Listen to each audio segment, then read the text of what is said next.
one. Okay. Yeah. Let's go from one notorious game to another. New England and Indianapolis. The last time these two teams met, one word for you people: Deflategate.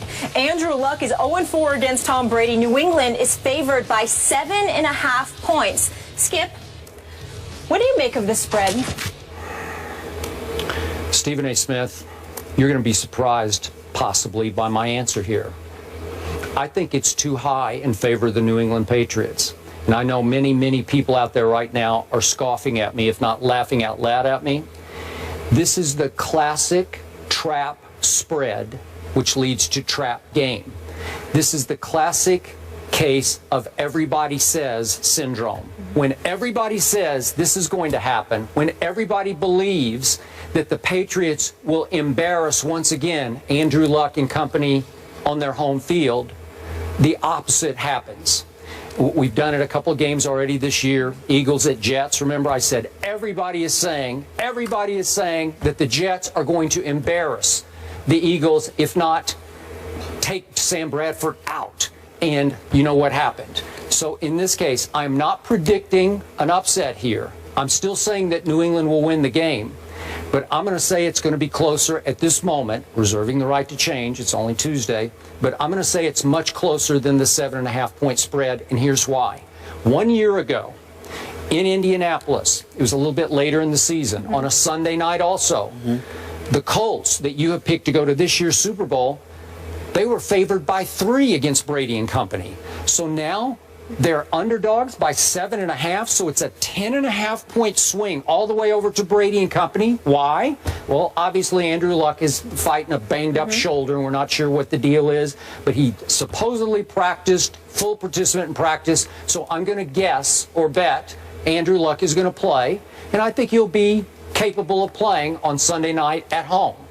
So we look at everybody is saying that this is Tom Brady on a 2007 memorial mission to get even with the National Football League. This is Tom Brady on a mission, Psycho Tom, to deflate every opponent by a run-it-up score. And he's tried it. We saw it against Jacksonville. He got to 51. I think he was trying to run it up against Dallas, and he just couldn't. But they did get to 30. They've been averaging 40. And you would think that with an average score of those 4 games that Andrew Luck has lost to Tom Brady, the average score has been 47-18. The odds would tell you this is going to be another 47-18 game. But then I look at Andrew Luck, and even though I call him a turnover machine because he has 8 total turnovers in the 3 games that he's played, obviously Hasselbeck came in and saved the day for them with 2 narrow wins, obviously, against Jacksonville and pulling out at Houston. And they're 3-2, so they're still barely afloat. Andrew Luck is coming back.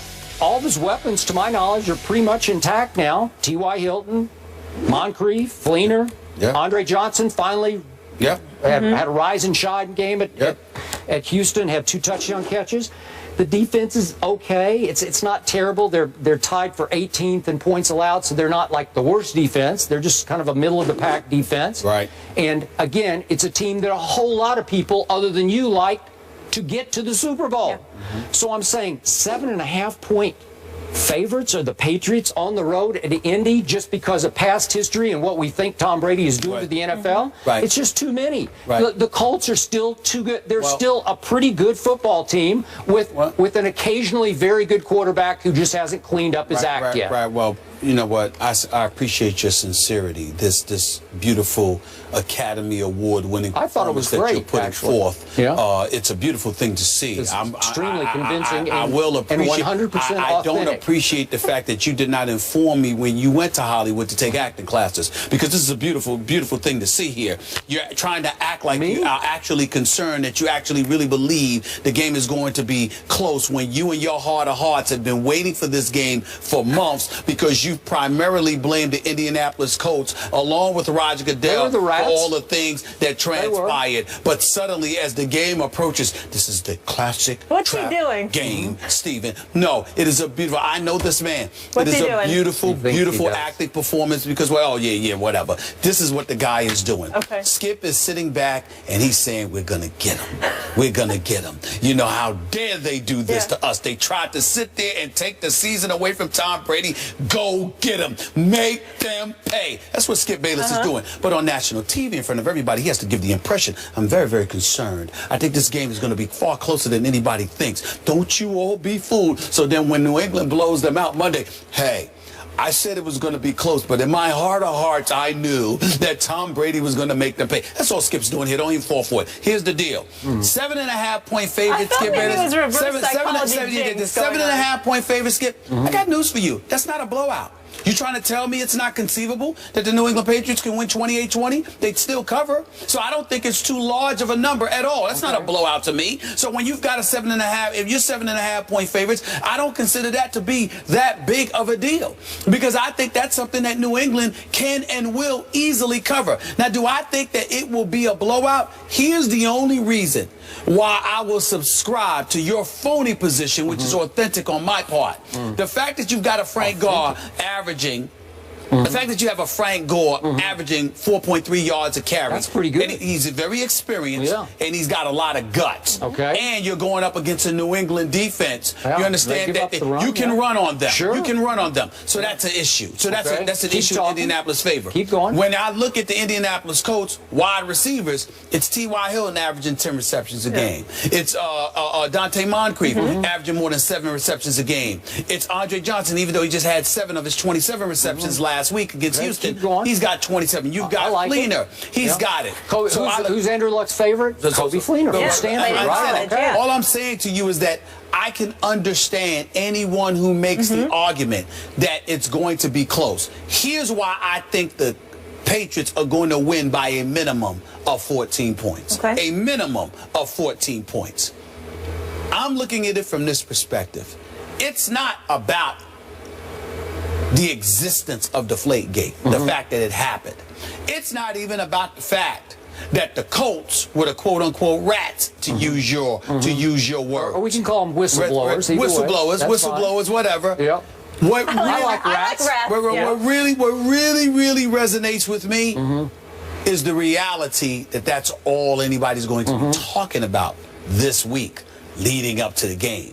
It's one thing if it was the past and you're just talking about a football game, but the fact that everyone is going to be talking about this, and that's all they're going to be talking about leading into Sunday's game, that to me is when Tom Brady is at his greatest. That to me is when, now if you talk about Tom Brady, well, your team is a juggernaut and you're the #1 passing offense in the NFL, and you're going to do this and you're going to do that. That's entirely different. You can get to Tom Brady then. But when you annoy him because you have villainized him all week long, and you are the primary target, you are the cause of this, you are the instigator of this, and he has an opportunity to go up against you, it's another ball game. Perfect example, Skip Bayless. It's not a perfect example, but I'm just going to crystallize it. You remember how you keep pointing out what Tom Brady did to that cornerback from the Steelers years ago when he was chirping about Tom Brady? Smith, right? He didn't do that about Hardy. Do you know why he didn't do that about Hardy? Because even if you rip the defense to shreds, the fact that Hardy can hit you and he doesn't have to really contend with you is why it makes no sense to go at Hardy. Because I'm the quarterback, I'm defenseless, I'm back there looking to throw the ball, and this guy has just open season at me because my offensive line can't block him. Well, that's not somebody. But if Hardy had been a cornerback, it would have been a different story. I'm with you. It would have been a different story. So I'm looking at the Colts, and I'm saying, okay, I look at these guys, I look at the Patriots, I think they rank like 20th against the run defensively. I think Gore and those boys are going to be able to run. I think the combination of T.Y. Hilton with Andre Johnson and those boys, the experience is going to help you. But ultimately, in the end, you have a Colts defense that I don't believe is going to have an answer for what the Patriots are going to throw at them, while the Patriots defense is opportunistic, fully capable of making plays at the most opportune times. And I think the combination of those two things will have the game close for a little while, but I think ultimately they pull away, and I think the Patriots are going to win this game along the lines of 40-21. 40-21 by 19 points. But that's what I'm predicting, but I'm saying it's a minimum of 14. I'm having a hard time here.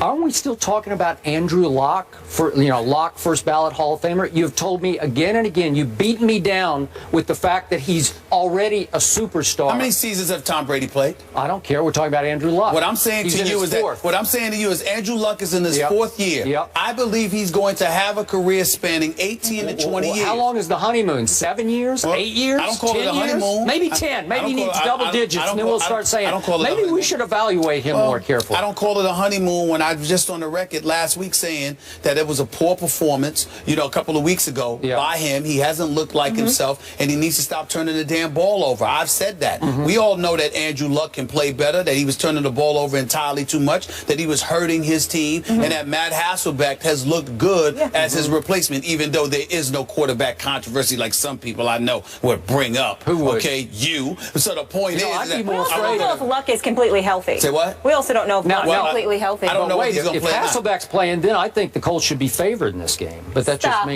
Go ahead. Keep talking. You know what? Listen, when you're joking, have some conviction. When you're joking with America, you need to say that you're joking. You need to say. We can't tell that you're joking. They looked way better with Matt Hasselbeck. They turned it over 0 in 2 straight games. So what? He has no turnovers. Just because they look better with Matt Hasselbeck over 2 games doesn't make him a better quarterback than Andrew Luck. I want you to back this man with some conviction. Well, I think that Andrew Luck is... So you're telling me he's going to lose again 40-21 with he's lost by an average score of 47 I wouldn't be surprised. I still expect him to make the playoffs, and I still expect Andrew Luck, when all is said and done, when I probably ain't going to have any more here, and I'm going to be close to 60, Andrew Luck would have been in the league 12 to 15 years, and he'll be en route to a Hall of Fame career, and obviously he will have a Super Bowl championship by that time as well, as long as Grigson and those boys start getting the right pieces around him. Okay, who sat right here in this chair on a football Friday and said, I think the Eagles are going to go to the Jets and upset them? Who said that? That was you. That was me. Thank you very much. And that was way against the grain. That's a laughable pick. Am I right? I'm sitting here now, not saying that the Colts are going to win, but I kind of like the Colts plus 7.5 at home. With your pride on the line, you've been embarrassed by this team. You've been humiliated by this team 4 straight times.